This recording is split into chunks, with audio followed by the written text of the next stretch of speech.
And we are live. Welcome, everyone, to another OSR Tabletop live stream with myself, Richard DM Bloodworth Salati, and I am joined today by Joseph Bloch, someone who I have been watching on YouTube for I don't know how long, with Greyhawk Grognard. I mean, the world of Greyhawk is my setting for Dungeons and Dragons. I've never known any other. And just so excited to have him on here. But this is a multi-purpose reason why Joe is on here today, because he's currently has a Kickstarter that's rolling, and we're going to talk about that extensively. So that has about another 3 days or 2 days left. So it ends Thursday night. Yeah. Oh, it ends Thursday night. So 3 days left on that. I have met Joe now twice at least two different conventions. So we're kind of on the same convention circuit, which is awesome.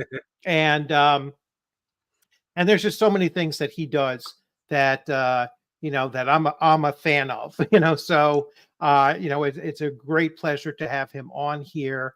And we've already had some questions come in long before we actually launched. I mean, there was someone here waiting around 1 p.m. logging in some questions here. So and as early as 11:37 this morning.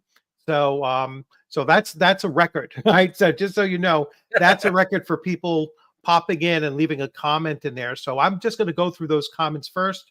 And so I cannot wait for this one. Joe is a great lad. You're a lad. I'm a lad, apparently. Well, this guy must be nice. He's got to be like 97 years old, right? I turned 58 next week. So yeah, lad. So, that's really nice. Yeah. So that's all right.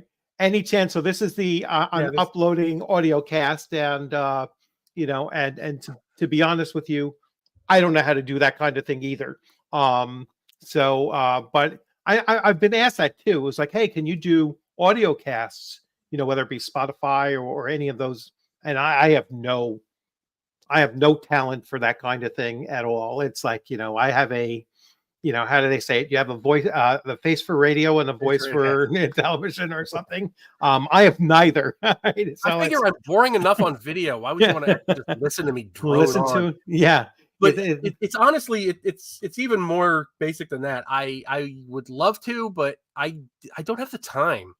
Because I'd have to cut out a separate file and upload it to another place. It's literally all I can do to put out one full length video and one short a week. Because I'm not only I do all the social media, I do all the writing, I do all the publishing and the layout and the art direction, and I don't have time. Yeah, I would love to.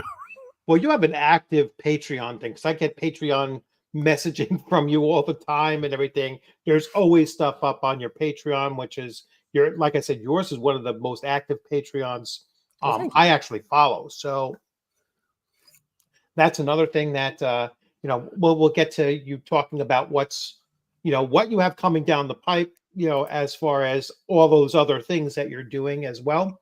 But let's get to our banners. We're going to launch here. So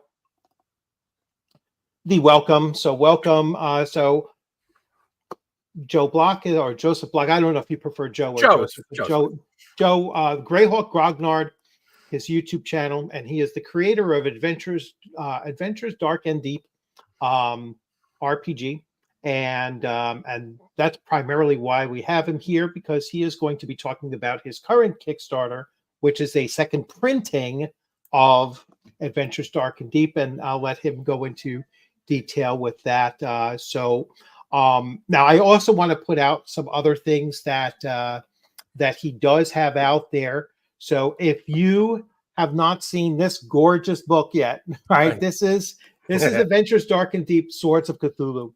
And so it's taking, the Call of Cthulhu and mashing it up with something that is very how would you describe Adventures Dark and Deep? Let's start with that first. Okay, well, the core Adventures Dark and Deep, not the Cthulhu book you just had. Right. Adventures Dark and Deep is my attempt to answer the question, what would first edition AD&D have looked like if Gary Gygax had stayed at TSR in the 80s? What I did was I started with the first edition rules, and I went back to the Dragon magazine articles that Gary had published about this is the new direction of the game. This is what we're going to add to it. He listed all those character classes like the Savant and the Mystic and the Mountebank and all, all that stuff. And I was entranced by that in the 80s. That's the game I wanted to play. And then he left TSR at the end of 85, and that was the end of that. Over the years in various Q&As online, in a whole bunch of different forums, he kept getting asked questions about it, obviously, and he beautifully answered them. And when I was preparing the game, I went through and I found as much of that as I possibly could, and I compiled it and just started to change the first edition rules based on his intentions. And the result was the first edition of Adventures Dark and Deep. Since then, it's kind of taken on a life of its own. Like you said, I've got a whole bunch of ancillary books. There's the Swords of Cthulhu. There's Swords of Wuxia, which is like a fantasy China book. The Book of Lost Tables, which is just a bunch of random tables, like a zillion random tables. And so it's kind of, it's kind of expanded a little bit beyond that original remit. But what I'm doing with the current Kickstarter, this is kind of a revised version of the core rules. Originally, it was 3 books. Now it's going to be 2. The original Player's Manual and Game Master's Toolkit are going to be combined into a rule book. And then there's the bestiary. And over the years, there's been a lot of, questions and errata and stuff like that. So all that's getting incorporated. I'm streamlining some stuff. I'm adding some new stuff, like centaurs are now a player character race, inspired by that one character from the Rogues Gallery who got reincarnated into a centaur from the original campaign. So it's just improved and added to, and I'm actually paring stuff away too, stuff that I know didn't work, is getting removed. So it's in every sense, it's a much better product now, and possibly the most important thing for me is that I've increased the font size because I found that I couldn't read my own book now that I'm getting older, and so time to bump it up from 7.5 font. So now it's about what about 850 pages per book, or each book is around 500 pages. Wow! All right, so it's going to be big. So it is good because I know I was looking at I finally got the bestiary, right? So I finally got we had this talk last year at Page, the Philadelphia area game con. I was like, I saw it was there, and I was like, oh, but I had to leave early, so I was like, damn, I'm not going to be able to get that. And we had talked that I was like, well, I already have the first 2 books in soft cover, so I didn't want the hardcover, and that was the hardcover there. And I was like, so I was like, I just passed up on it. And then probably about like 3 weeks afterwards, I'm on eBay, and I was like, bang, it's there. It was like $40. I was like, oh crap, that's pretty good. And I just snatched it, and I was like, wow. $40 delivered. I was like, great. And then you announced that you're coming out with a second edition, a second printing. I was like, oh, well, whatever, But I've actually put that up on the Drive-Thru RPG product listings. It says this book is being retired. Because I don't want to take it down yet, because somebody might want the original one. But eventually, I want you're not going to be able to buy that one anymore. And this one's being modified as well, right? Or that already has been. Well, so that was last year's project. So this was last year's project. All right. So Castle Mad Archmage got condensed into a single book, so it doesn't have the separate map book and the things. And we added VTT-friendly maps. So for people who want to use a VTT, you get a separate set of maps in digital form that don't have like the secret doors and the traps and all that stuff marked, so you can actually show them on the screen. That was actually Eric Tenkar originally complained about that way back when. So because I have the map books there, so I have to update that as well. Will those will the maps be separate as a PDF? The main maps are part of the book, so they're included in the thing. The VTT maps are separate files. All right, so you can get the separate files, the VTT files Well, separately. you can't just get them. It's all okay. It's all part of the same okay. thing. All right.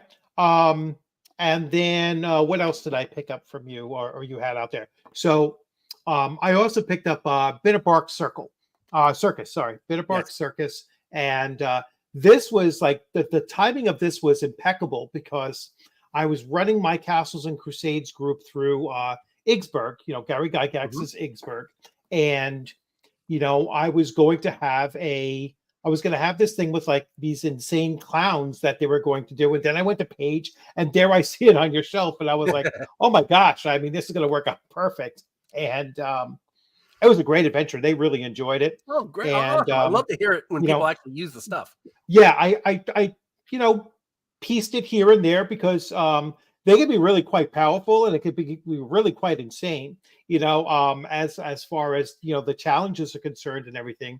But I like to put little twists on everything too. I never run an adventure module straight up, and they had a ball with it. They really did. I was expecting that one of my players would want to change class and become a jester, which I would have allowed. That would have been cool. Because they're a cool character class that you included in there as well. So, so that was, very, very, it went off well, in a home campaign. So perfect. The Jester class is actually an interesting thing because when part of the research I did was I looked at Gary's Dangerous Journeys game.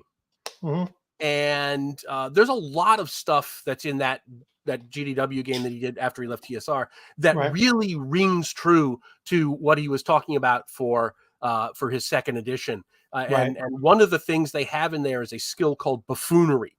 And it honestly maps so really well to the AD&D thing if you just convert like percentages to D20 and stuff like that. So that was a big source of inspiration for the Jester class. Yeah. And there's some other things in there too from Dangerous Journeys that were really useful as inspiration when I was putting together stuff for Adventures Dark and Deep. Yeah. Which I have too, and I haven't really started digging into that as well. I get so much stuff, that it's just impossible to keep up on things. It's like I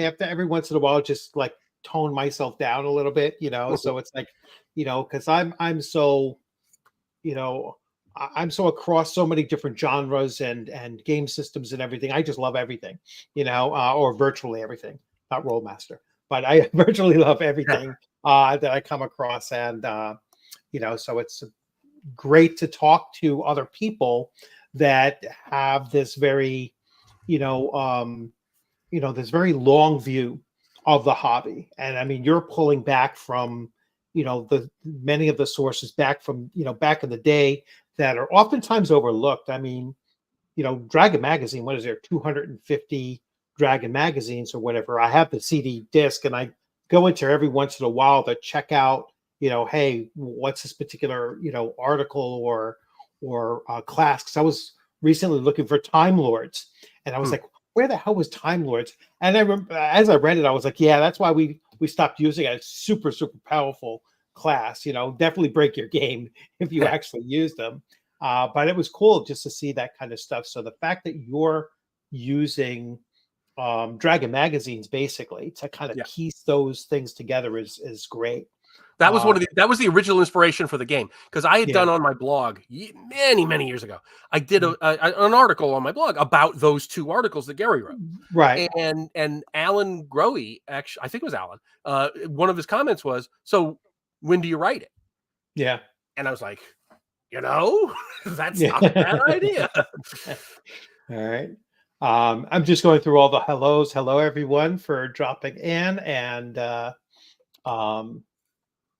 we will get through the rest of those. So, what did I just do? I just clicked on something that confused me. Sorry. So Greyhawk. Yes. So you are the, I will declare that you are the expert on Greyhawk. I am an expert on Greyhawk. I'm not. There are others who exceed me by far, I'm sure. Yeah. So what is your favorite time frame? You know, because I think there's like 3 eras of Greyhawk, correct? Right. So which is your favorite of the 3?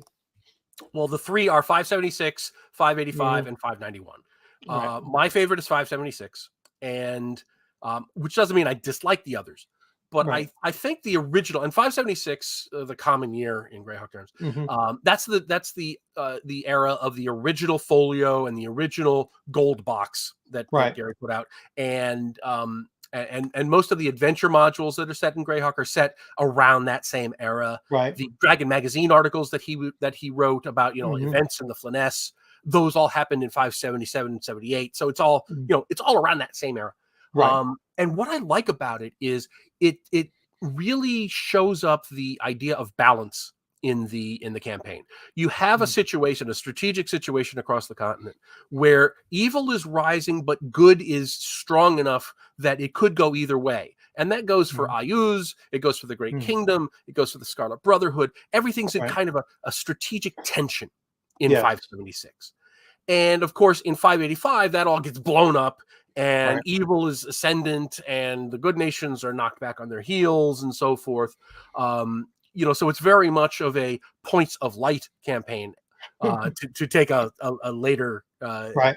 a later term, but it's very much of you're the heroes fighting against the inevitable tide of evil, and then later on they moved up the timeline again to 591 with The Adventure Begins by Roger Moore, and things are kind of, the pendulum swung back more, so that's not a bad place. But I don't like personally the idea that Ayuz is like this great dark lord like Sauron Yeah. in the north of the Flyness. I don't think that works very well narratively in the setting. Mhm. I think it works better when the evil people and the evil forces and so forth are lurking and about to pounce, rather than they're already well established and have control of stuff. So you have like Right. with Ayuz, with the Scarlet Brotherhood, Mhm. that you see in 585 and 591, where they're still very strong. That's why I go Right. back to the 576 era, because it does have that idea that everything is possible. There, Mhm. and you have these forces in Greyhawk, which a lot of people don't realize. There are forces actively promoting neutrality. Yeah. You have the Circle of Eight. You have you have Mhm. these high level magic users, and you Mm. see this in Gary's Gord the Rogue novels, Right. especially, where there's a group basically that is dedicated to not letting good or evil be dominant. Right. And you get the impression that if good would if Furiondi and Kaeland and Nyrond were all taking everything over, they would work to stop that too, Right. because they believe in balance. And Yeah. I love that idea that you Mm. have you have this kind of uh, metaphysical concept of the world should be balanced, and no side should be ascendant. Right. And you get that most in the 576 era. Right. Yeah. The reason why I like that setting more than any other is that it's it's fleshed out enough to give you points of interest all over the place, but it's not so filled in that if you're running your campaign, you don't have to worry on stepping on the lore of the place. You can find little niches either within the timeline to have things take a place, or you can find those location places where it's like, oh, I could put this town here and it's not going to really disrupt anything else around it. So Mhm. it's such a flexible and easy world setting to use, because it does allow you to, just create your own thing without stepping on it. And when I compare that to other settings that are much more cluttered, in a variety of ways, like locale cluttered and just lore cluttered, you feel like you can't even dip your toe in there without disrupting or having breaking some kind of a continuity Right. thing along with it. So Yeah, I would be that's terrified if I ran a game in the Forgotten Realms. yeah, I know I'm going to contradict something, because yeah. I'm a very seat of the pants kind of DM, Hmm. and I'll just kind of go. And you're right. I mean, Greyhawk was designed that way intentionally Right. originally. You know, the folio had almost nothing. You know, had the countries and a little bit of history, and that was it. And then the Yeah. gold box they added, you know, encounter tables and the deities and Yeah. stuff. But they kept it very lean in terms of the lore of the place. Yes. And then you have, you know, the modules, like Village of Hamlet, Temple of Elemental Evil, the Giants, the Drow.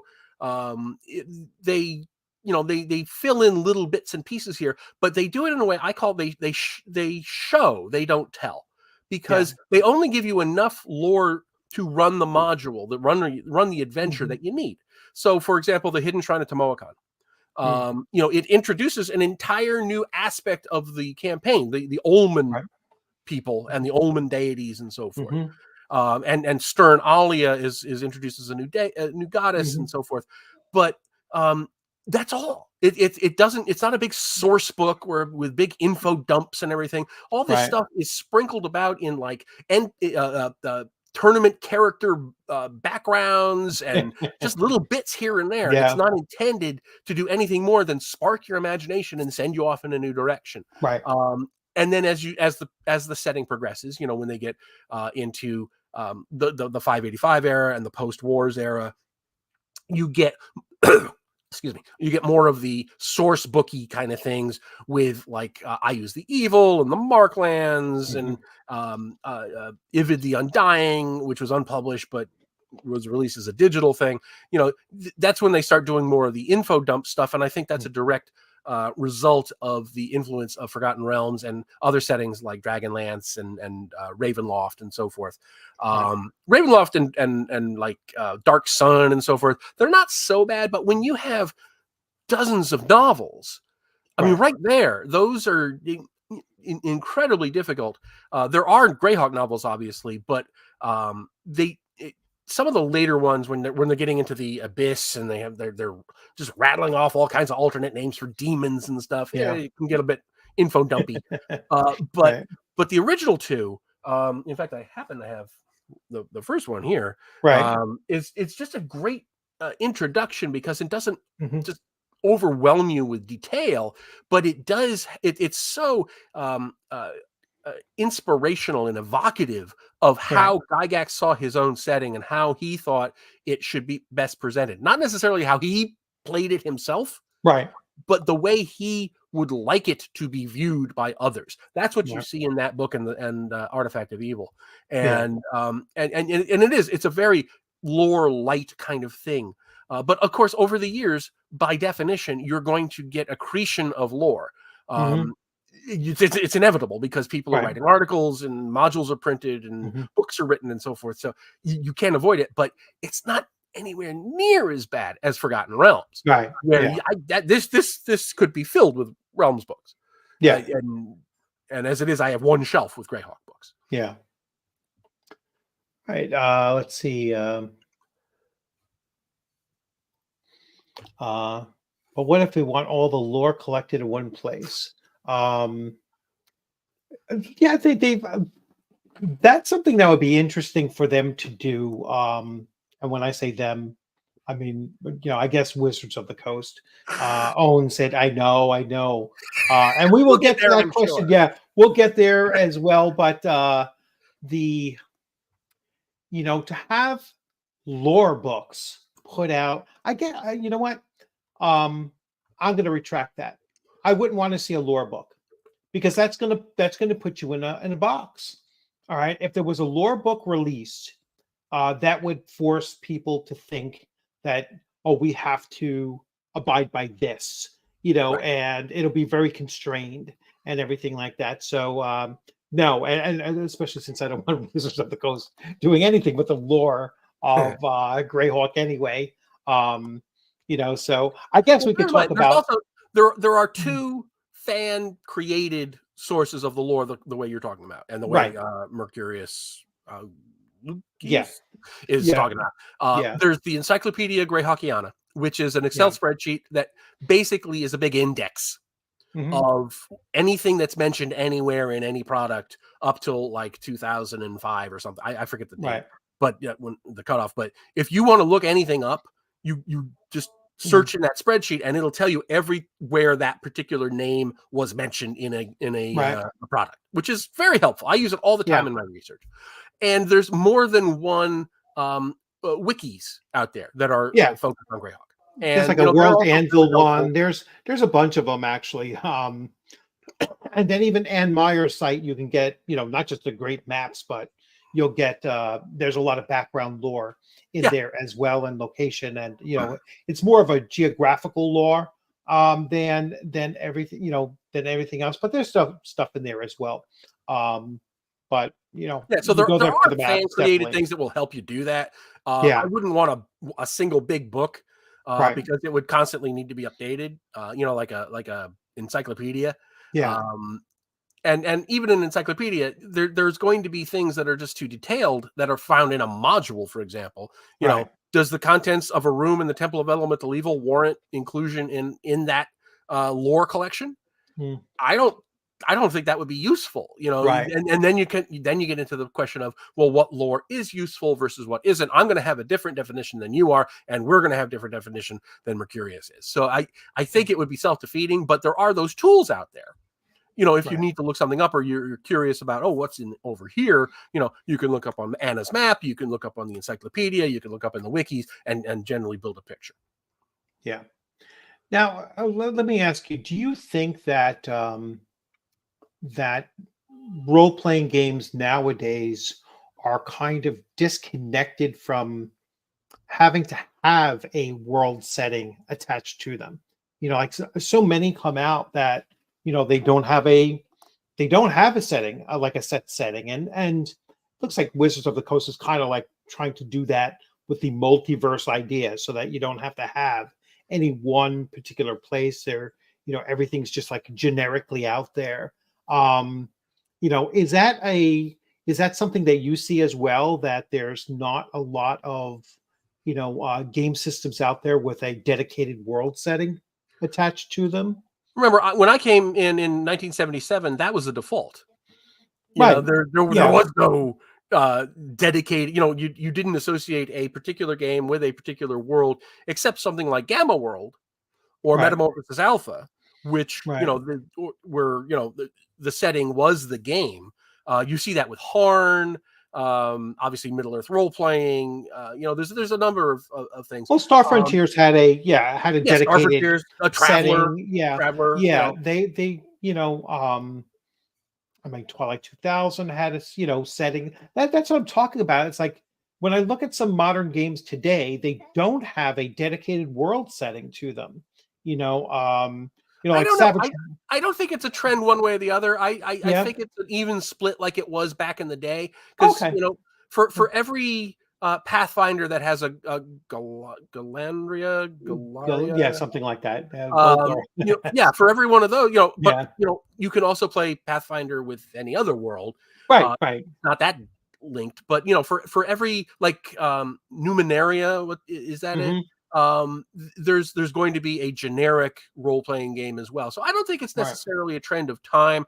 There's just some games need the structure of having an association with a particular world setting, and some are intended to be more generic. With Adventures Dark and Deep, I went wholeheartedly with the more generic thing. In fact, I resisted the temptation, and some of my fans were saying, why don't you make a world? Is like, I want this to be usable with anything. Sort of like I think, was it Stars Without Number? A very generic setting for Star Wars, for a sci-fi game. Yeah, and World Without Number, same thing. I mean, that's what that's built on too. That's built to be that. It's that's what they're specifically. I think it's harder to do to make a setting independent game in a science fiction game. I think it's much easier to do in a fantasy game, because everybody in their own mind already knows what a standard medieval-esque fantasy game looks like, right? It looks like Middle Earth. It looks like Conan. It looks like Alfred and the Grey Mouser. You kind of already have that mental image built up. But a sci-fi, so you've got swords, you've got armor, you've got horses, you got dragons, whatever. So you kind of have that already in there, and then you can just make something generic and let the game master create something that's suitable for it.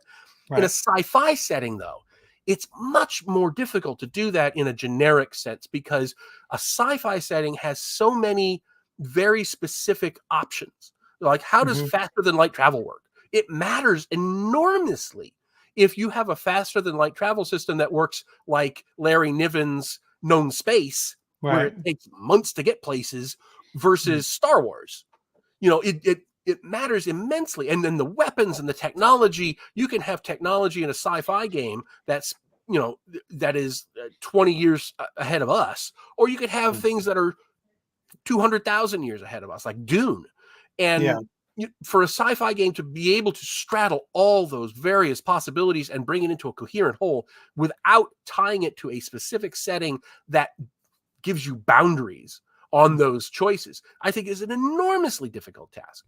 GURPS is the closest one that got to it, and my God, there's 50 GURPS sci-fi books, and they each take it in a completely different direction. No, I agree. I think that sci-fi settings, there's more of a tone that each one wants to set, and it's like, and then there's no way that you're going to confuse Spaceballs with Aliens, right? It's like, it's both set in space, but just completely different. Or even Aliens and Blade Runner. Right. I mean, it just totally. They're both science fiction. They're both like industrial science fiction, but they are completely different. They're both dark, and yet they still have a totally different, different feel to them. And so I absolutely agree. Although there's one company that does like this industrial sci-fi thing, and they have an Alien game, and they have a Blade Runner game, and I saw them at PAX Unplugged. Free League? Not last year, but the year before, because I was vending there too, and I walked over to them, and I was joking that they should have an Outland game and just tie it all together into one big thing, because there's this fan theory that like all three of those properties exist in the same universe. Oh, really? Oh, wow, that's a pretty obscure movie too, Outland. Yeah, I know. Not too many people know that one. I know it's a great movie. Sean Connery, it's a great movie.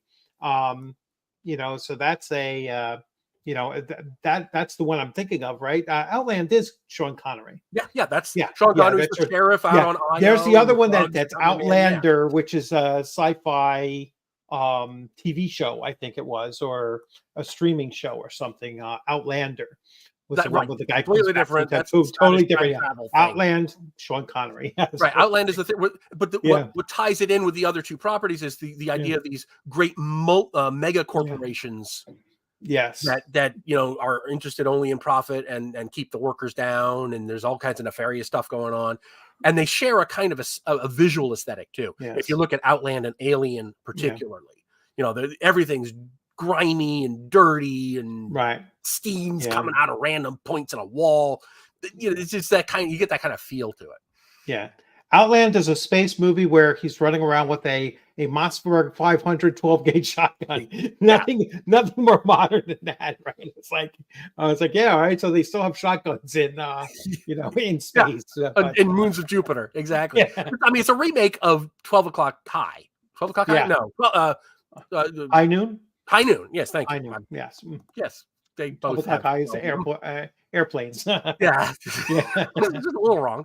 But it's a really well done one, I thought. Yeah. But I always, there's a lot of fans who think that they have so many similarities between the three of them that they should all be in the same universe.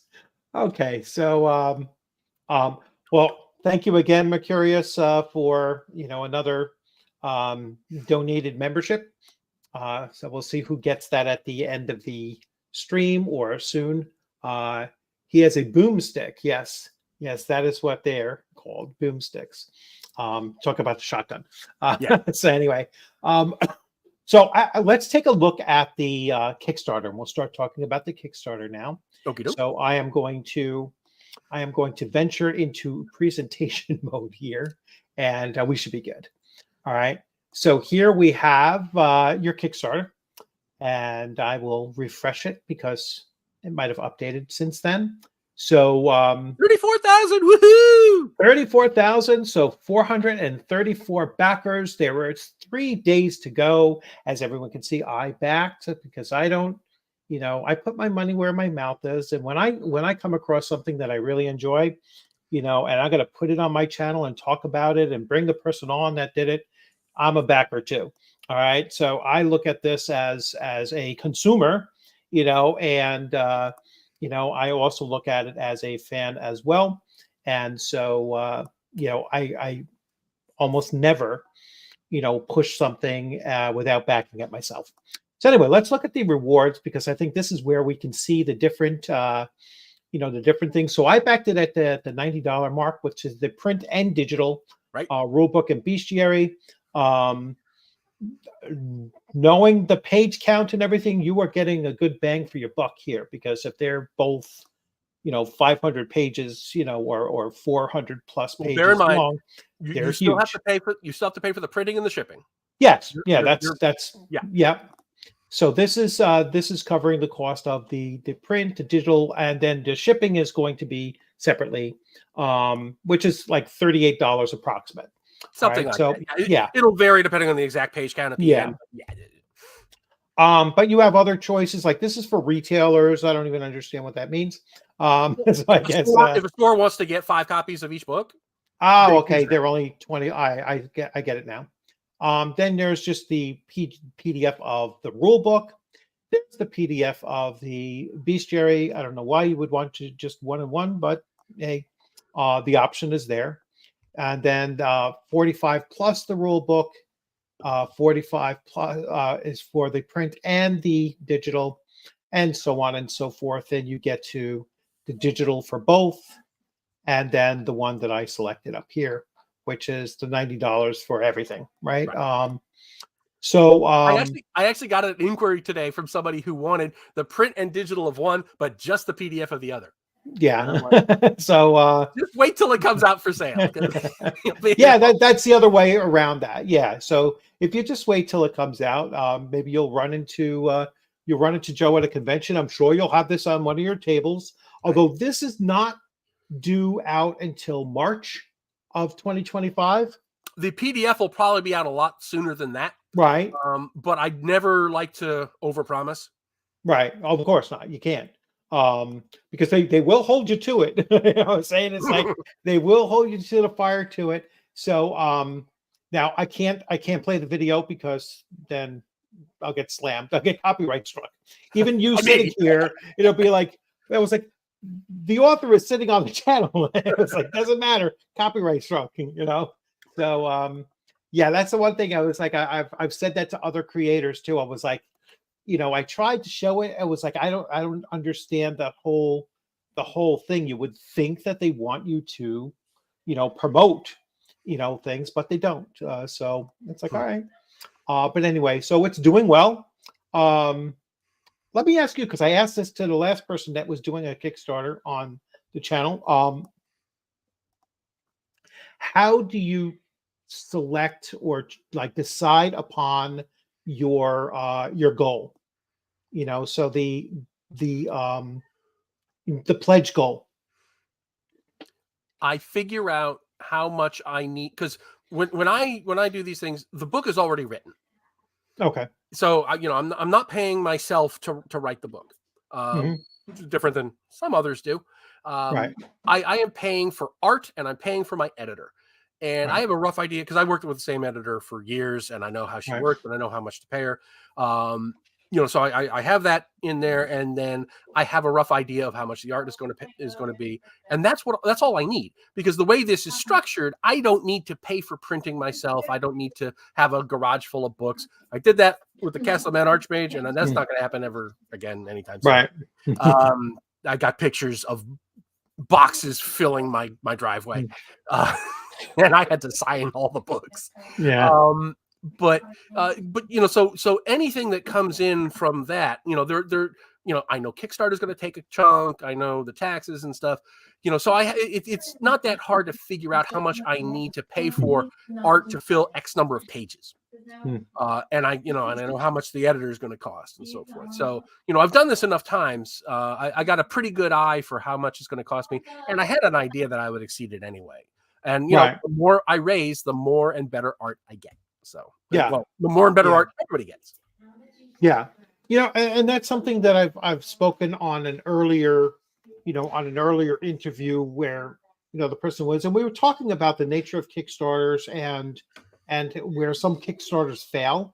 And, where Kickstarters tend to fail is when they, when the creator of the Kickstarter doesn't have the book already written, and that's something I learned like many years ago about it, was like, you better be like 95% complete with your project before you even launch it on Kickstarter, because there's nothing worse than having one fall apart. Right. It really does, or one that you can't deliver on either, which is even worse, in many cases. And so, there's three main things that I've seen Kickstarters just go to hell on.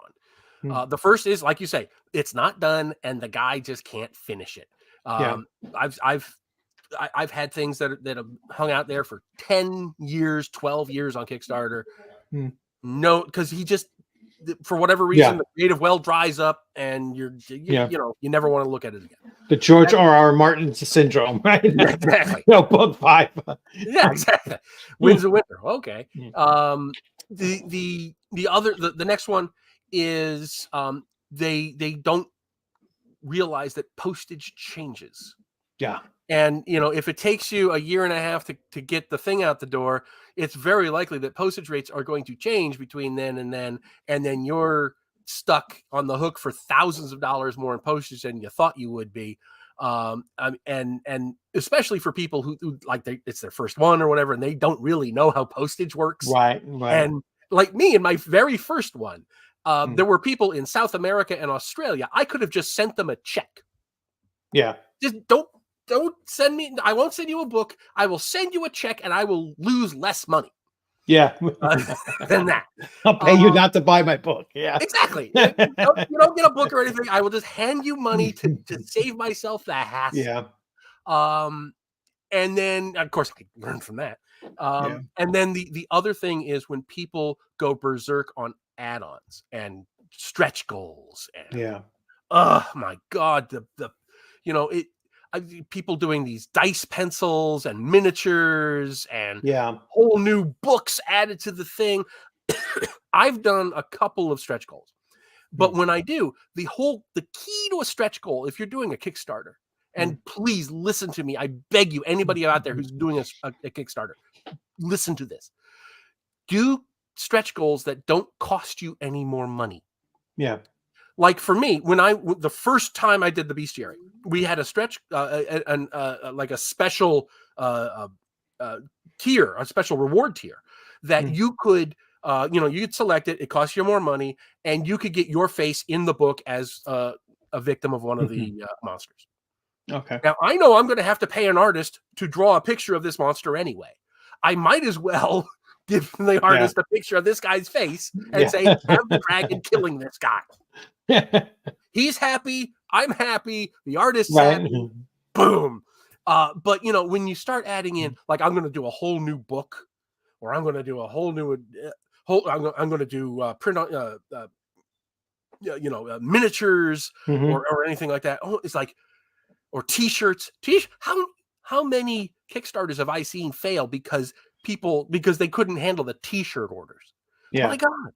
It's like, stay in your core thing. Right. You're not doing a T-shirt Kickstarter. You are doing a fantasy role-playing game Kickstarter. Stay there. Yeah. Unless it's an integral thing. Like a board game, yes, of course you're going to have miniatures because that's what board games have nowadays. Right. You work that into the original, and maybe you can up the quality of the thing, or maybe you can add in a couple more, something like that, when it's a limited thing. But when you're adding on these completely different things that have nothing to do with the original. It's just a recipe for disaster. Yeah. I mean, especially when you get these things, they raise $1 million. And, oh, okay, I'm going to spend $1 million. And then all of a sudden you realize, oh, I haven't given anybody their books. Right. We're going to have officers. I'm it's- going to hire staff. I'm going to do this. My God. I am very, very conservative when it comes to the economics of my Kickstarters. And I like to think that is reflected in the fact that I have always delivered on time or early. And I am terrified that I will be in a position of not being able to deliver on my promises. And I never want to be in that position. Yeah. Yeah. Cause it's a, the consumer, again, they go from being understanding to pissed off in a blink. You know what I'm saying? It's like, and sometimes it's they lose that spot where it was like, well, yeah, I know you had this issue come up or whatever, but I've seen it from both ends. Like I've had some Kickstarters that took, that were almost 2 years late, and I know there's other nightmare stories that are beyond that, but it was like, but your reasoning behind it was not, didn't make sense, or it just came off as BS or whatever, or, they were very, very snide about it to the people complaining about it. It was like, hey, when is this going through? I mean, there's been a couple Kickstarters lately where they've had some issues with that kind of thing. It's like, I'm not going to mention, which ones they were, but it was like, yes, what you actually said, shipping costs went up if your game was supposed to come out in November of 2023 and you just released it now. You know what I'm saying? It's like, or look, even 6 months is good. Yeah, no, I'm sorry, November of 2022. Oh, okay. Yeah, it was a year and a half late, and they were like, "Oh, well, we didn't account for the new shipping cost." It was like, well, you waited a year and a half. It was supposed to be delivered a year and a half ago, not shipped a year and a half later. And I know the whole thing was about they wanted to get the box that the game was coming in to be pristine. It was like, I'm not playing with the damn box at the table. I'm playing with the rules at the table. A box could have been a box. It's like, to delay for a year and a half and then complain that it's costing you now, $26 to ship it instead of 18, eat that $6 and, or 10, whatever it is. And they probably raised like $1 million on the thing. Right. It's like, well, no, it didn't do quite that well. But the other thing I saw with that particular one, and people will know if they watch my channel which one I'm talking about, but there was such a big push for this game to be at conventions a year and a half ago, and now it's not. So the iron's freaking ice cold now. You know what I'm saying? It's like you missed that whole window when everyone was just harping on this game and they wanted to get that out at conventions and in game stores and whatever, playing it. And now it's dead. I don't see it getting played anywhere. Still a decent game, but they missed the mark. Just a timing mark on it. So, oh, geez, that's a real big one there. The Satine Phoenix one. Yeah. Well, I have met Satine at GaryCon a couple times, and she was nothing but nice to me. Oh yeah, I'm sure that she's very, very nothing pleasant. bad to say about Satine, just from my own personal interaction. Yeah, with her. Not my kind of gamer probably, but she was nothing but nice, and that's all I can base it on. She was nice to me, so okay. A nice and business acumen don't always go well together. I can't speak to that. Yeah, it's like but anyway. All right, so let's but on the other hand, let's talk about the reverse though, because there are a lot of entitled backers too. Or no, absolutely, yeah. Like I said, they do, consumers will go from understanding to pissed off in the span of a week, for virtually no reason, sometimes. But even worse, I get entitled possible backers. Yeah. Like they just keep hitting me with questions and what is this here and why, what does this look like? And I want a screenshot of this. And do you include it? It's like, dude, you haven't even backed the thing yet. At least put in a token thing before you start hammering me with questions that are going to take me hours to make screenshots and show you. It's like, yeah, my God, in extreme cases, it's almost just like they want to see a PDF for free before they'll even consider backing it. And it's like, yeah, I don't need your custom quite that much. yeah. I like to I bend over backwards for a lot of my fans and customers and stuff, but Right. sometimes these people and not my regulars. These are people who like come and then I never hear from them again. Yeah. They're just pushy. Yeah. Yeah, it happens. So let's see, what else were we going to bring up? So we talked about your current project. So I'm just like looking at my little tabs here to remember. So news on your current project. We already talked about the Kickstarter. So Yep. It ends on Thursday. It's doing very well. So looking forward to that. What comes, if you already know, what comes after the second printing? Okay. And second printing is kind of a misnomer. It's actually just a revised edition. Okay. But yeah. So what comes next? I am really looking forward to being done writing rules so I can focus on writing adventures. Okay. I've got so many adventures partially written or in my head that I want to focus on. But when I'm writing rules, that kind of has to take the focus. I got one more rule book in me, maybe a second one. But I got one more Book of Lost Lore, which is just going to be new races, classes, magic items, that kind of stuff, spells and such. I got one more of those in me for sure. And then I want to just write adventures. Yeah. All right. And I also want to do a board game. I want to do a Castle Man Archmage board game, where it's a semi cooperative dungeon. Oh, that sounds cool. Board game. Yeah, that would be cool. I know I can picture it in my mind how it plays, but that's a long ways from actually making it happen. Right. So when you're coming up with adventures, I mean, I brought up in the very beginning, this adventure here, and it's very, very flexible.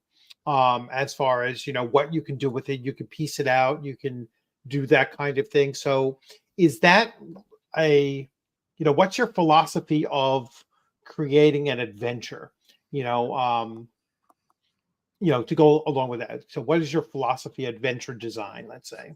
I try to make my adventures more like the adventures I grew up with. They are location based rather than plot based. They are exploratory in nature, and they are small. They're manageable. You can get through them in 1 or 2 sessions. Okay, that is what I strive for. I've lately also gotten into the idea of making mini settings, so mini subsettings. So, for example, I'm working on another. I have 2 pirate themed adventures, and I'm working on a third one, which is kind of like a mini. Which is a fantasy Tortuga, like a pirate town, with a bunch of little mini adventures in it. So I like to make these little environments that I specify a couple of things in there, and then I give enough information for the GM, sorry, to do the rest. I'm working on another one that's actually going to fit in with the Swords of Cthulhu. Where there's an isolated valley in the Great Kingdom. And I'm going to have a couple of adventures in there, but the meat of it is going to be this sort of mini gazetteer of this valley with settlements and locations and stuff like that, just enough to tease out and hopefully give the GM enough inspiration to take the ball and run with it themselves. But to answer your question, I like smaller location-based exploration-based adventures. Right. that are kind of short, maybe one, 2, 3 sessions long, Right. kind of things and everything. Because that's been a discussion, on YouTube and everything. I know Professional Dungeon Master was talking about, Just what is today. the perfect Just today thing. he had Yeah, that. just today he was talking about, what's the perfect length? And I think pretty much universally they're saying that the hardcover, levels 1 through 10, kind of adventure books are not exactly what I think is best, best use Well, as a let's hope game not, because master. that's what Castle of Mad Archmage is. So Yeah, yeah, let's hope there's some room in there. but Let's you have a can, lane. but with a mega dungeon, there's differences there. Yeah, Like I know. my own players, when I told them, in my Castles and Crusades campaign, they were like, well, I didn't think we were going to, buy into, this whole mega dungeon idea, and I was like, well, it's called Igsburg, Castle Zajic Igsburg. I was like, Castle Zajic is going to play a big role in that. Yeah. But I says, trust me, I'm not going to have you go into, go into the mega dungeon and you're going to do all 13, 17 floors, whatever it is, back to back to back, straight for the Right. next, for the next 14 months. It's like, no, you're going to go in, you're going to come back out again. I think we spend 16 weeks going in and out of the caves of chaos. You know what I'm saying? It was like, Yeah. it was like they never just went in there and cleared the whole place out. They went in, they had some specific objective, they came back out again, they had a little side thing happen, they decided to go in this other direction again. Then all of a sudden they get this little rumor that brings them back there again. I was like, and that's how I'm going to run. That's how I'll run the the Castle of the Mage Archmage. Mad Archmage. Blah. I work today, so I'm like a little. I kind of like Yeah, the maid Archmage. yeah, It's yeah. kind of like Yeah, Goodfellas in yeah, fantasy. yes. He's a made man. Can't be unmade, I guess.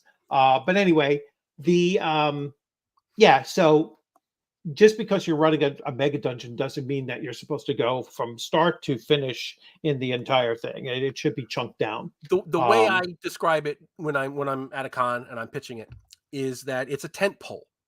Mhm. And that means, and this was something that James Malazewski came up with many years ago in his blog, that you have this tent pole dungeon that is at the center of the campaign, but it doesn't always have to be the thing that you do in a game in a given session.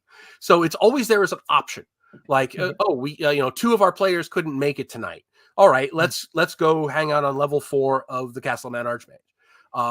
And that's why Castle of Mad Archmage has direct entrances to lower levels, so that you don't have to spend time slogging through going through the kobolds every time. Yeah. But that's how I look at it. It's something that's always there as an option. Mhm. And I had a group that for 2 years, that's all they did. That's all they wanted to do.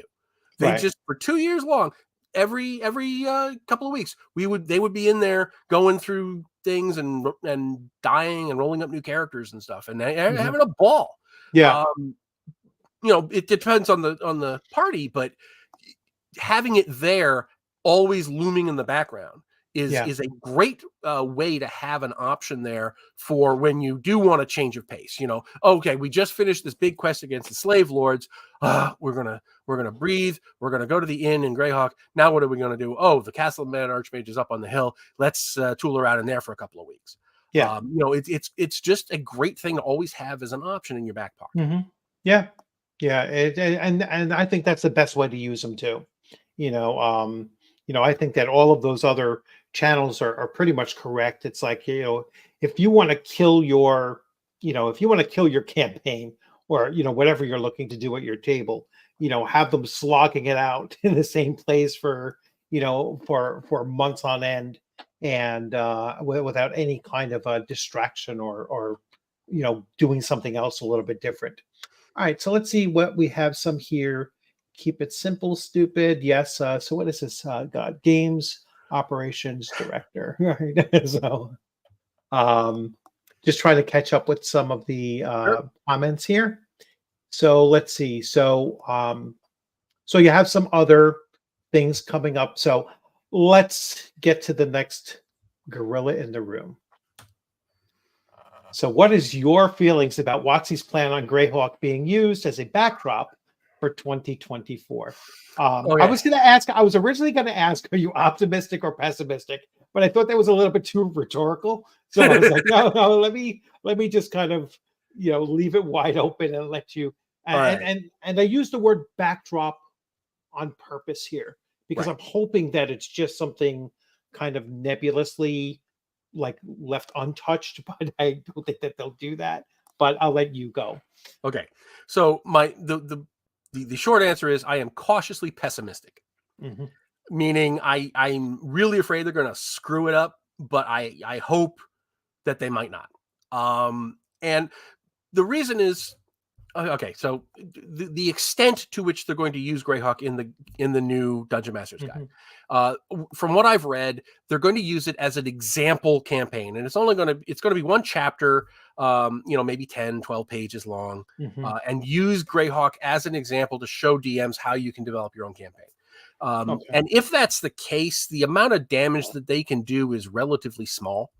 It's not like they're going to say slavery never existed and thus the slave lords modules are nonsense, or the orcs and the Pomarge and Turash-Mak are just misunderstood.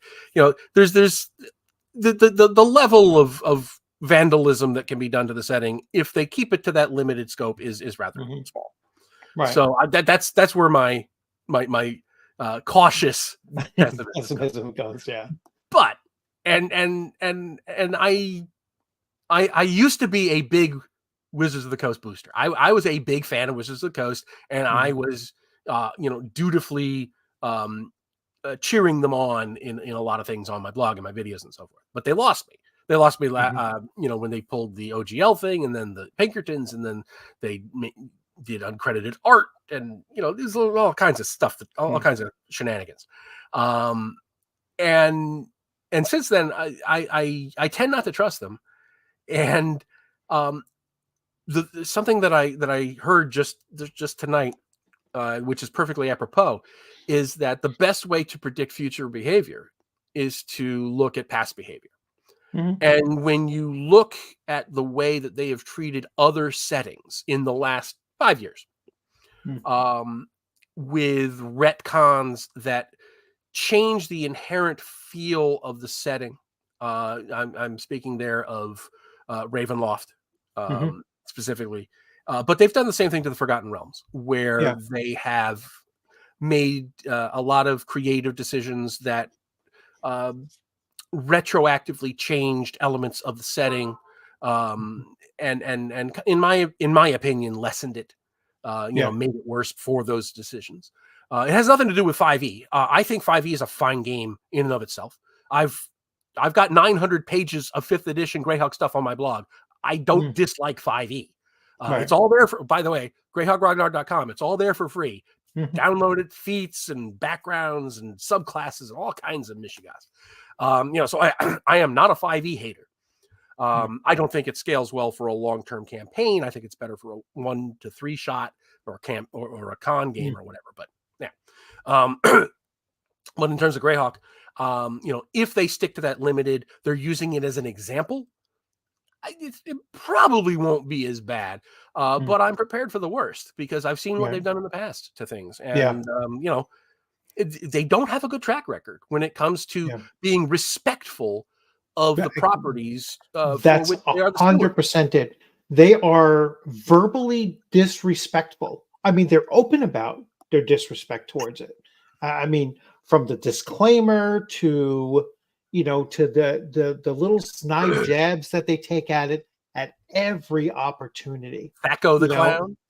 Thaco the clown.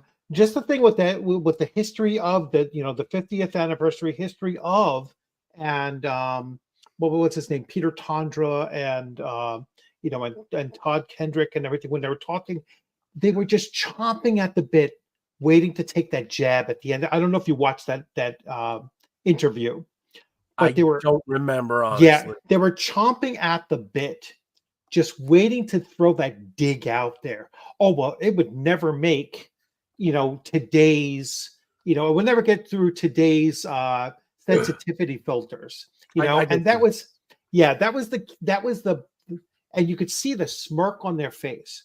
They were just waiting to throw that zinger out there, and that was like, you just made it where, me personally, I wouldn't pay $10 for the book. All right. I mean, it could be at Ollie's, which probably will end up at Ollie's anyway. But I won't put $10 towards it. There's other sources that I can get the same kind of background without any of the snide remarks attached to it.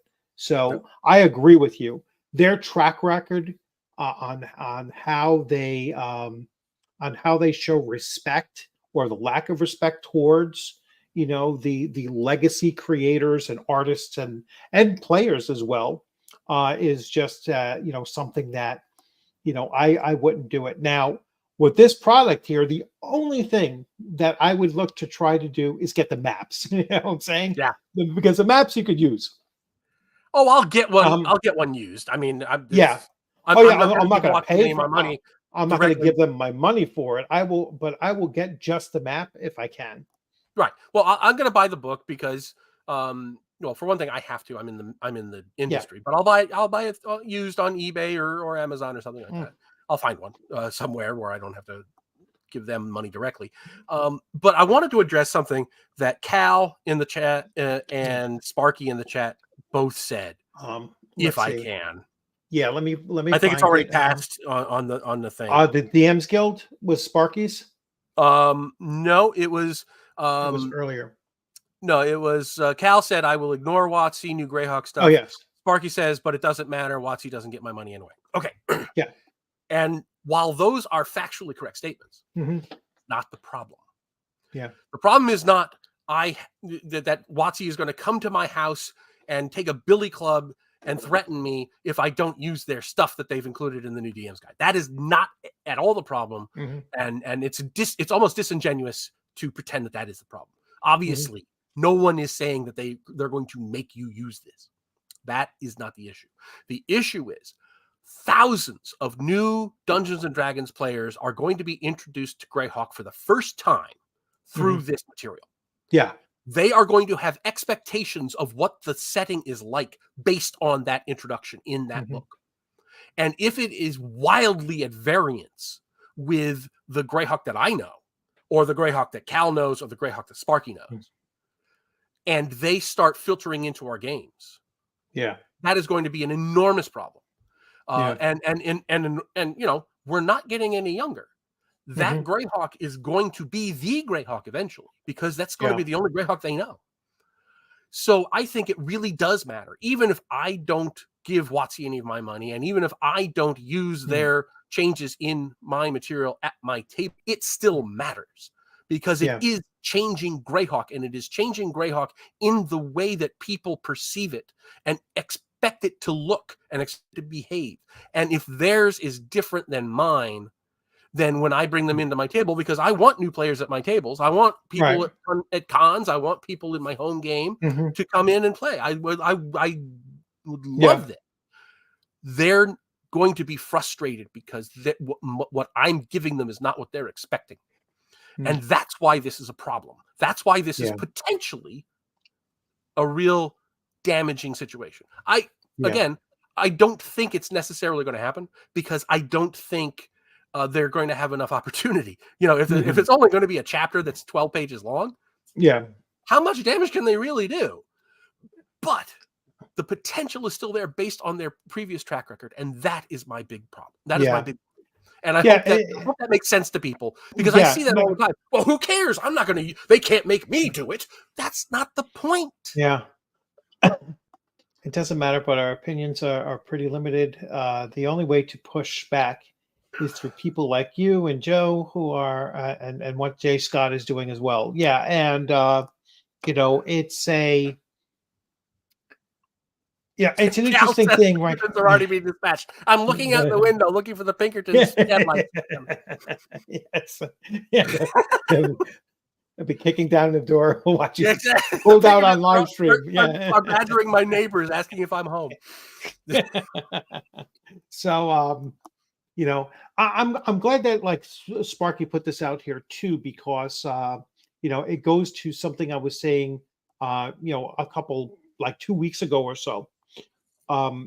Many of us are crossing paths at the same conventions. All right, and it's a, you know, we're starting to, you know, you know, network in a sense, in that, you know, we're starting to see the same people and starting to talk to the same people, and you know, we're all running tables, you know, we're all running games at these conventions and everything. And um the more and more that we're coming together and gaming the way that we had always gamed, you know, from the past and everything, and bringing the younger players in. I mean, last year, gosh, it was just January. It feels like it was so long ago. But I Paige, know. you know, 4 months Paige ago. was, yeah, it was only 4 months ago. It literally, I keep on thinking last year, but it's just this past January. Um, I'm at a table with 16 other players, you know, and Frank Metzner is running the game. And there's Oh, there's I people saw it. I there from, didn't play, but I saw. yeah, there were people, you know, there were players there that were in their early 20s, you know, all the way up to, you know, high 50s like myself, right? And and the young kids, I'll call them kids, you know, because to me they're kids, you know, not quite lads, but yeah, they're Oh, young. like me. Yeah. No. And he had them eating right out of their hand, you know, out of his hand. I Well, mean, they were Frank is also literally, a fantabulous deal. yeah, I mean, there's no but getting I around mean, that. they're eating out of his hand, and even though they realized that because we did, because you know there was 16 players and 11 of them died, you know, so it was like a freaking bloodbath, and they initially realized that it's like one bad roll and you're dead. I mean, that was the whole thing. Open the wrong door, you're dead. You know, there was no other, you know, kind of metric behind it, or mechanic behind it. It was just like you failed your roll, you died. And they didn't care. They put right into it, you know, and because that was the, you know, the old school way. And so I think that no matter how much Wizards of the Coast tries to, you know, cultivate this new way of thinking, if we keep on running our games the way that we had been, and you know, still bringing them, you know, introducing the new player to the old school, you know, role playing, you know, methodology and philosophy, we will win them over every time. Because I'm going to push back a little bit, yeah, go ahead. just based on Yeah. demographics, Mhm. because you're not wrong Mhm. for you know, but for every one younger player that meets a Frank Messer and embraces the old school way of playing, Mhm. there are 10,000 people who are just buying that book and playing with their friends online. Mhm. And I don't see the OSR and the and old school play penetrating that much to make a significant difference when you look at the sheer numbers. And this is to WotC's credit that 5th edition is so popular. Right. But it is orders of magnitude more popular than 1st edition or Swords of Wizardry or Osric or Adventures Dark and Deep or Labyrinth Lord or any of those. So while you're not wrong on individual cases, I think in terms of influencing the D&D community as a whole, I think it's a drop in the ocean. Okay. And you know, I'm black pilled on that. Yeah. I really admit it. Yeah.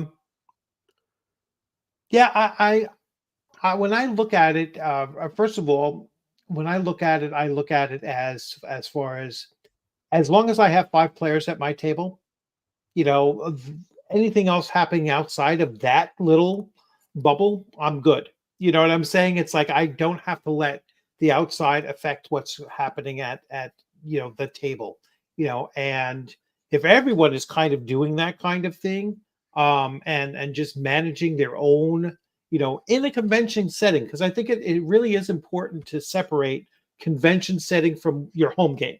I mean, they're two totally different things. I'll let you go. So okay, so this is a complete tangent. Yeah. But you know how WotC is kind of making this push to their online thing. Yes. And in that video they had where there were like 6 people at a table all staring at their laptops. Yeah. Right. And that's how they want you to play the game from now. Yeah. Right. What happens at a convention when you have 2,000 people all hitting that Wi-Fi in the hotel ballroom? It's going to crash. All trying to get their dice roller to work on their laptop or their tablet. Who has thought this through? Well, I think the obvious question is they don't care about conventions because they don't go to the convention. They don't go to them anymore, right? And people aren't going to go to a convention to play. Yeah. Yeah, they're not going to play that. First of all, the other thing, when they first came out with that video and they were showing it, it was like, all right, everyone is playing on a $3,000 Alienware laptop. Yes, exactly. All right.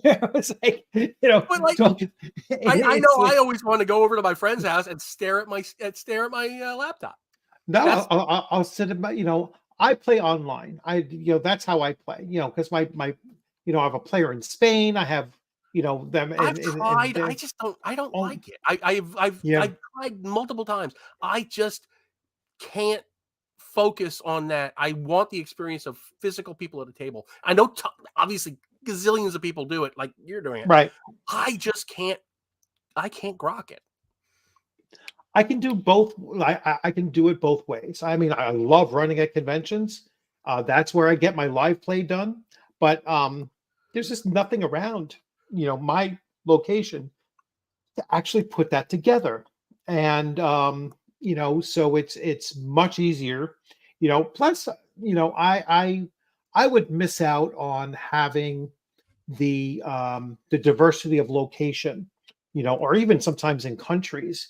I've played with people from Singapore and North Africa, Morocco in particular, and Germany, the Netherlands, all over the world, and all at my table in that group, for 8 months to a year together. And then my current group now is from person lives in Spain, even though he's not Spanish, but he lives in Spain, and people all around the United States is in my current group.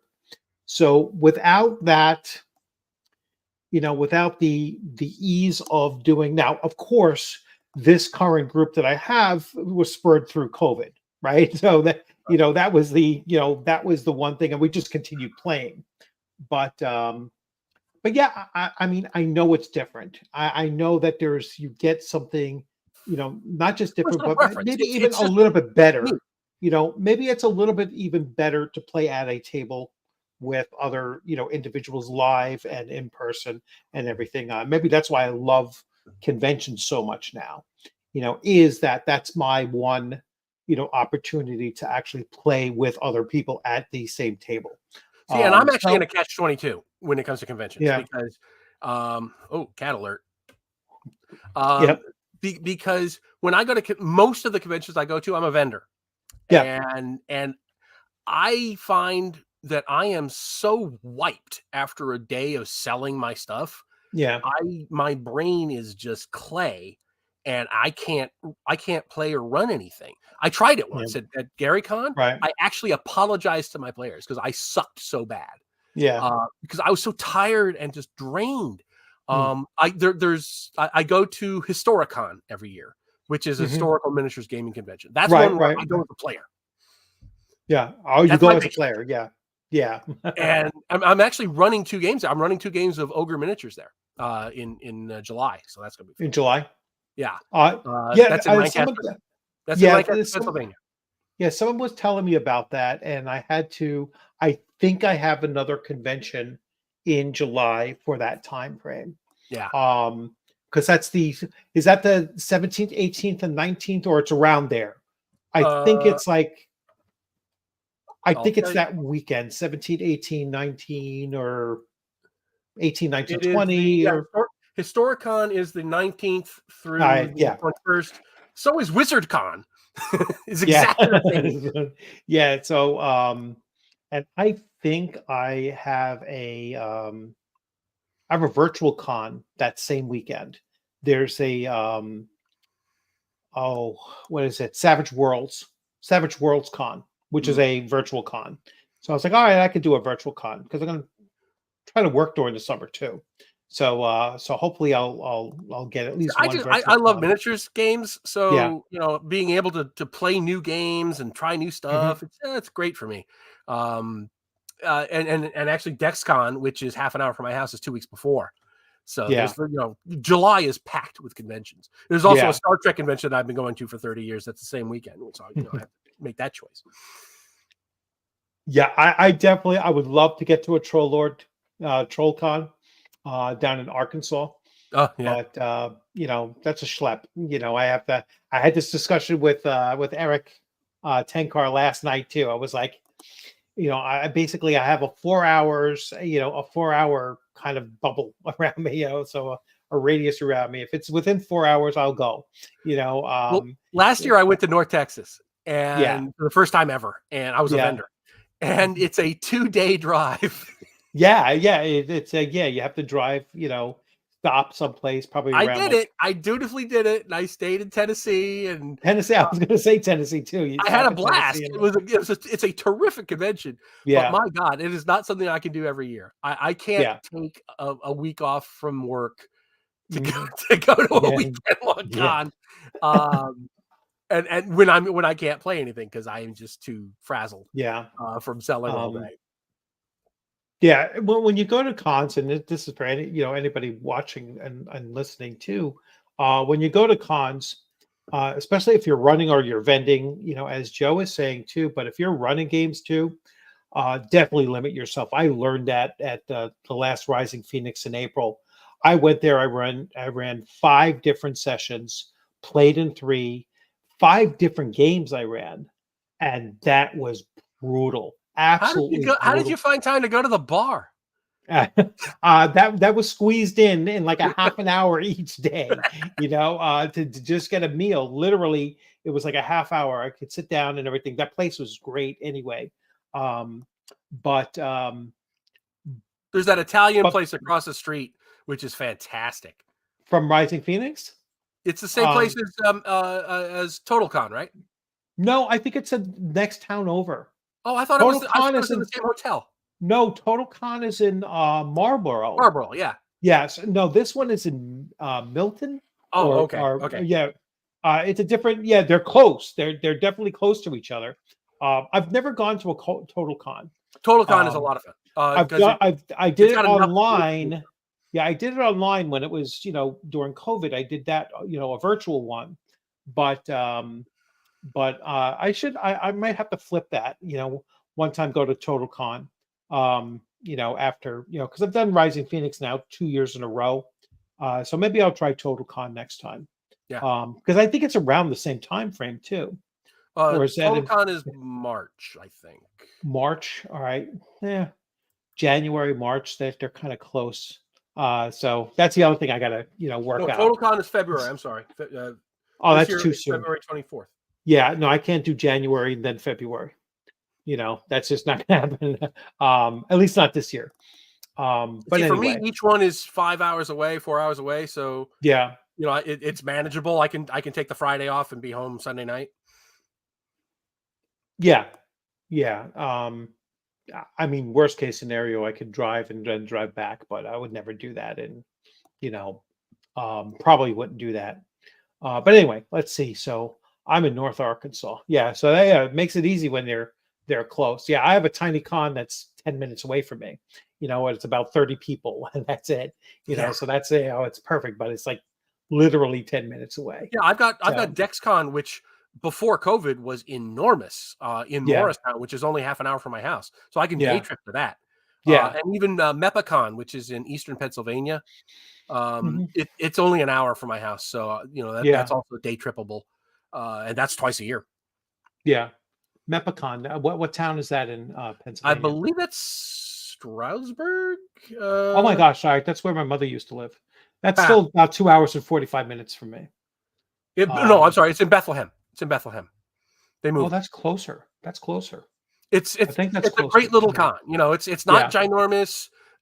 They take up a hotel, Yeah. but you know, it's a nice little con, and they got a strong Greyhawk presence.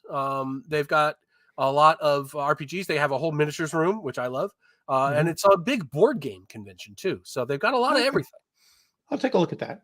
Yeah. and it's twice a Um, year. You know, so yeah. if If you you don't miss make it it the to one one time, time. you got 6 months to wait.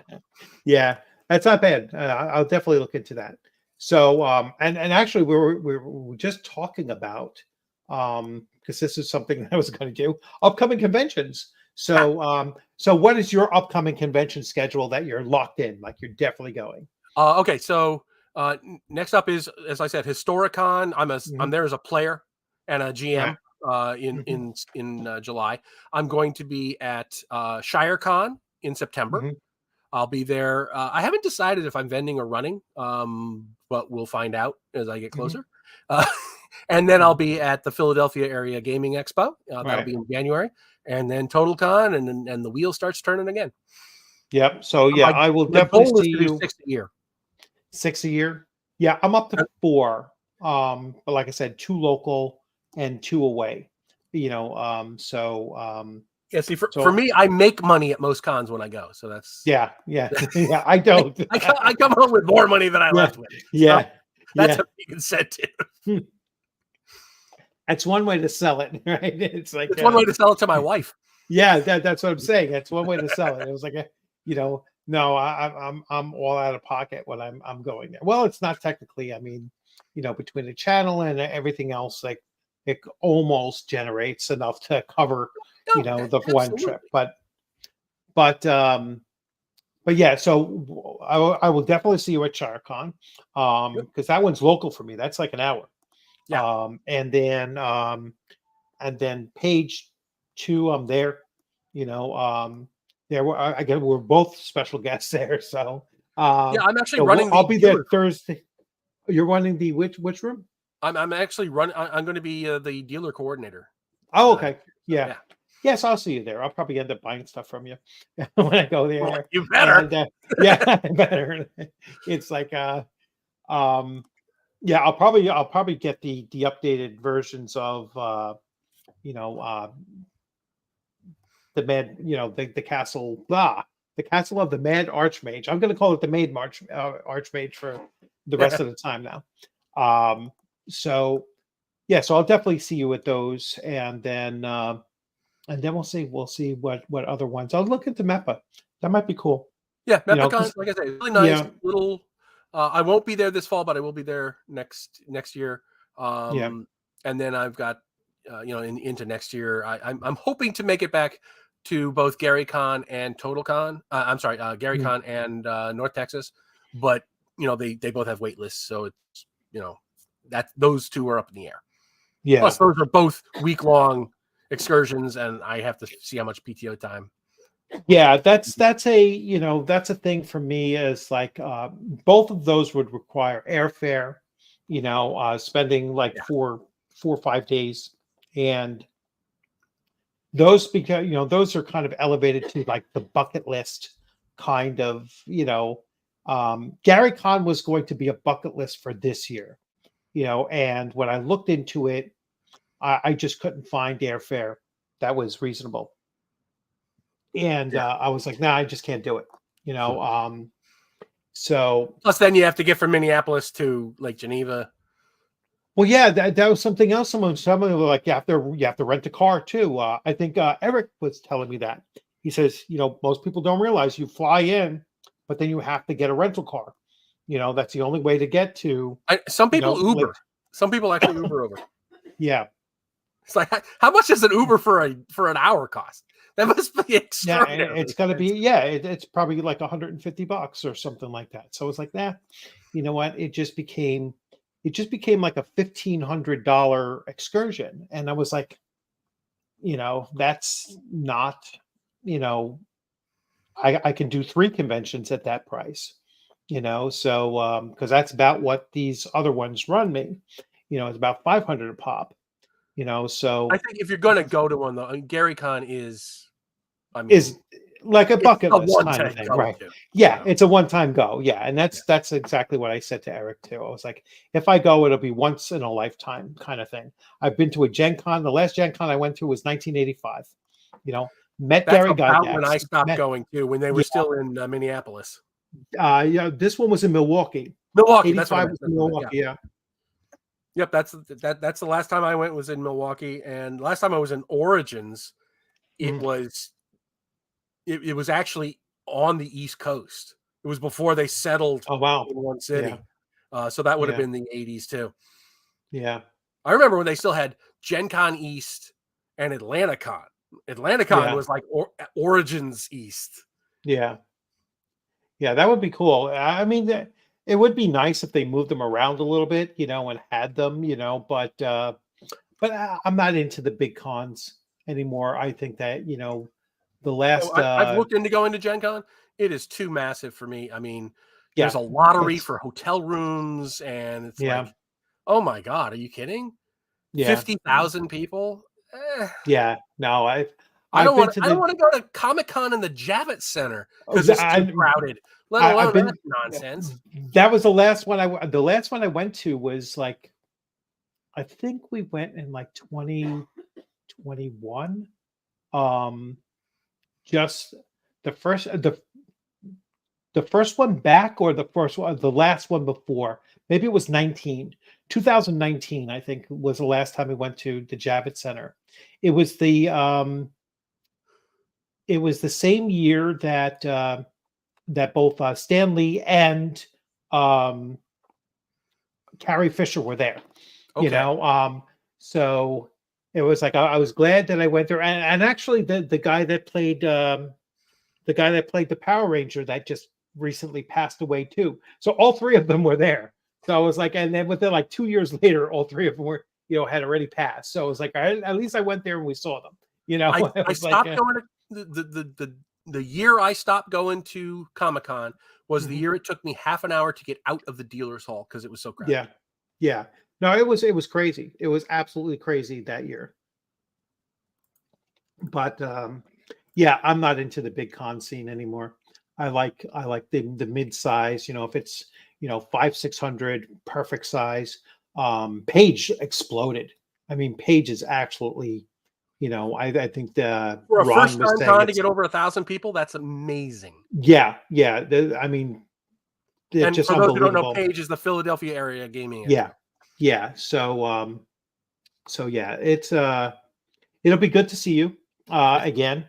And yeah, you gotta get a game in there. You gotta get, put the I drape might over run your miniatures because miniatures, I don't have to do anything.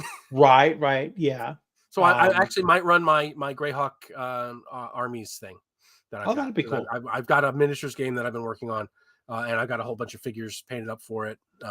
So I might run a game of that, just because I don't need to focus nearly as much as I need to if I'm running D&D. Also, Terry's saying his first was 85 as well. But were you drinking age? I see. That was the first time I went someplace that I was still drinking age because everyone else, I was 18. I had just turned 18 for that Gen Con, and I was still drinking age there. But then right after that, it was like boom, went to when it went to 19 and then 21 in the span of like probably like 1 year after that. I kept on missing it. You're chasing it. By a year. You're chasing Yeah, it. then I was chasing it again. So but yeah. Milwaukee, I was 18 in Milwaukee in '85, and I got to have a drink in the bar before my flight. I remember was that waiting. they had that speakeasy where you would go in the phone booth Mhm. in the Yeah, secret passage to get into the yeah, thing, yeah. and So somebody greetings, ran a missed game of in the Gangbusters. beginning. Well, good to see you anyway, Proudfoot, and yeah, we're actually gonna just about get to wrap up, and but glad that you made it, and yes, you can catch this as soon as it's done re-upload. It usually comes up pretty fast that you can actually start watching it, but you won't see the comments until much later on. That's another thing I don't understand about YouTube. It's like, so you can watch the video, but you don't see the live comments until like 6 hours later. So but anyway, so once again, let's get rid of this here, and let's get back to our banners. We'll go to the very, very beginning. And so, all right, everyone. So we're getting ready to wrap this up. So once again, thanks, Joe, for for being on the channel. Thanks for having me. Glad to have finally have you here, and we can talk a little bit about Greyhawk and about Adventures Dark and Deep. And be sure there's only 2.5, 3 days left on his Kickstarter. Thursday night. Ends Thursday night. Thursday night, and I will do one final share of the Kickstarter here, and I'll put I don't know if you can link on freaking YouTube is so iffy on linking things because I treat everything like spam. So if I linked it, they would probably just drop it anyway. But I will try to put in the description the link to the I tried to put it in the chat. We'll see if it works. Yeah. Sometimes on YouTube they kill links in chats. Like they'll eliminate that chat. But it is Kickstarter.brwgames.com. You'll find yes. All right. And so here it is. It is at 34,102. I think that went up a little bit, right? I think so. That was up like 32, I think. We have to go back. let's roll back on the videotape. But I think it was like 32 when we first came on. Maybe I'm mistaken, but it's definitely gone up. 435. I think it was 432. So I think you've picked up 3. Get there, check it out. No, it definitely went up. Yeah, it definitely went up. I have the dashboard up. All right.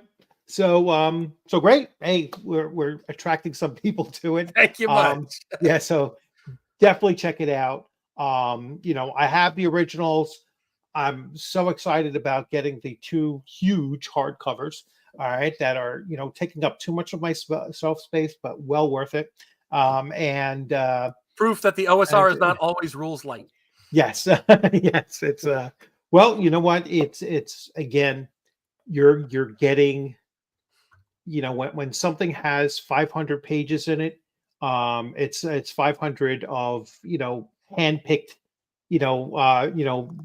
procured, information and everything. It's not a reason to break it down into 4 different books and you're still getting the same page count. Right. You save 2 hardcovers on your shelf space by doing it that way. All right. But hey, Joe, thanks a lot. Looking forward to seeing you again in September. That's that's not that far off actually, and we will be there at ShireCon and then later on in January at Philadelphia Area Game Expo.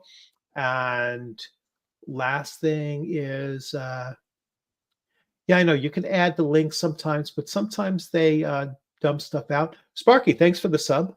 So that's great. And make sure you subscribe at the Greyhawk Grognard as well. I'll put that in a link as well in the description. So I still call him, he is the master of Greyhawk. I keep saying I'm a master of Greyhawk. So, but thanks a lot, everyone, for stopping in. And as always, thanks, Joe, for popping in as well. We will certainly, if you have anything else that's coming up, and you want to just get some screen time on, feel free. This is pretty much it. The Kickstarter, I is focused. All my attention is focused on that at the moment. So when that's done on Thursday night, I flop over my keyboard exhausted. All right. But thanks for having me on. I really do appreciate it. All right. And you take care, everyone. Thanks for stopping in. And I am going to hit end stream.